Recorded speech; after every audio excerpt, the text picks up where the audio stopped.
The range of characters in Disney Epic Mickey is pretty darn broad. Everything from the earliest black and white characters up until about the late 60s. I didn't want to get much more modern with anything than that.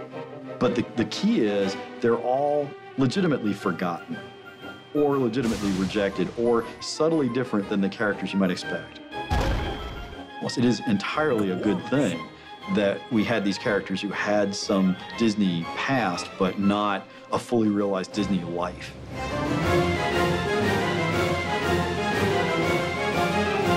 Deciding what to include in the game was really kind of nightmarish.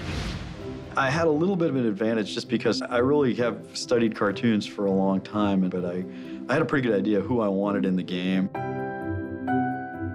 Mickey Mouse has achieved the highest levels of success, fame, fortune, love in every medium he's tackled, except video games. Yeah, there have been some Mickey Mouse video games, but I want to make him a video game hero on par with the very best, with the Marios, the Sonics, the people think of when they think video games. And I'm hoping Disney Epic Mickey gets him there.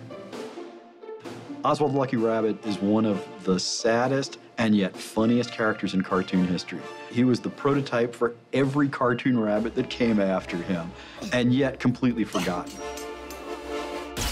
I knew I wanted Horace and Clarabelle, the black and white versions, because they've been replaced by the color versions, and they're kind of the reject pals. Clarabelle, sort of a busybody, she loves her garden, but a real sweetheart and a real good friend to Minnie and Mickey in the early days. Horace is a terrific character, actually. He was probably the most versatile actor in Mickey's gang. He could be a detective, he could be a cowboy, he could be anything. It's interesting that he kind of ended up getting forgotten because that kind of versatility and flexibility seems like it would be a useful thing in a cartoon series, but for some reason, he got left by the wayside. I think one of the characters we've had the most fun with was the character of Pete. And in fact, in the game, Pete has many incarnations. I call it the League of Petes. So around every corner, there's another Pete in a different costume. You know, oh my gosh, this time I'm dressed up as a little Dutch girl, like a Small World doll, oh my gosh. So he's always sort of humiliated by all the costumes that he has to wear. You know, Mickey, basically, by the end of the game, I'm hoping Mickey and the player are going, another Pete? The gremlins in the game were just ideas. They were going to make an animation short off of them, and they never got to it.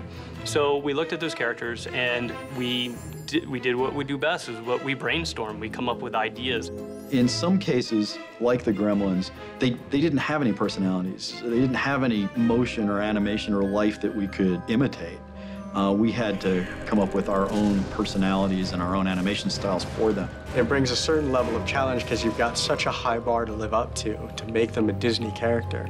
But I think the animators had done a great job in exploring all of the other Disney characters, that they kind of got it in their heads as to how we can make these characters fit in a Disney world that have never been there before. The most satisfying thing about working with lost characters and forgotten characters is remembering them and knowing that you're at least a small part of bringing them back into the public consciousness. All these characters are worthy of the love and affection of audiences. There's a little fictional thing in the game about the importance of hearts. When a character is loved by audiences and successful in cartoon, their little cartoon heart beats in their chest, right?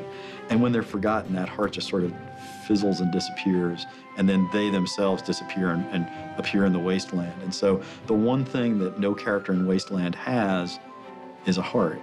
I get this picture when I think about Gus and old black and white Horace and the Mad Doctor, and I just feel in this weird sort of way that I'm giving them their hearts back. Their hearts are going to appear in their chests again, and they're going to pop back into the real world, and people out here are going to love them again.